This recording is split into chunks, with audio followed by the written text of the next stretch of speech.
যখন ফেরাউন পানিতে ডুবে মারা যাচ্ছিল তখন জিব্রাইল আলাইহিসসালাম তার মুখে মাটি কেন চেপে ধরে। রাতের বেলায় হযরত মুসা আলাইহিসসালাম বনি ইসরায়েলদের নিয়ে যাচ্ছিলেন। ফেরাউন জানতে পেরে তার বাহিনী তৈরি করে আর বনি ইসরায়েলদের খতম করার জন্য বেরিয়ে পড়ে। যখনই সকালের সূর্য উঠল ফেরাউন তাদের পিছনে পিছনে দাওয়া করে। মুসা নবীর সামনে ছিল গভীর সমুদ্র আর পিছনে ছিল মৃত্যু। বনি ইসরায়েলরা চিৎকার করতে থাকলো, আমরা মারা যাব। মুসা নবীর ঈমান ছিল এতটাই শক্ত, তুফানও তাকে কিছুই করতে পারেনি। মুসা নবী তাদেরকে বললেন, না, নিশ্চয়ই আমার রব আমার সাথে আছেন, তিনিই আমাকে রাস্তা দেখাবেন। আল্লাহর হুকুমে তিনি পানিতে লাঠি দিয়ে আঘাত করলেন। দেখতে দেখতে পানি দুই ভাগ হয়ে যায় আর পানি পাহাড়ের মতো দেয়াল তৈরি করে।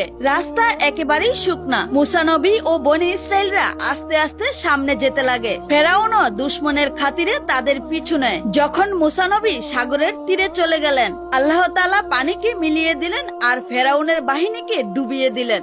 যখন ফেরাউন ডুবে যাচ্ছিল তখন সে বলে, আমি ঈমান এনেছি মুসা নবীর রবের উপর, তিনি ছাড়া আর কোনো মাবুদ নেই।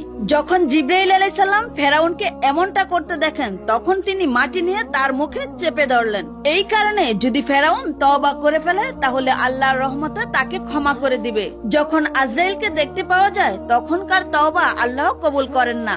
আপনি আল্লাহ তাআলার রহমতের জন্য এখনো পর্যন্ত কমেন্ট আর শেয়ার করেননি?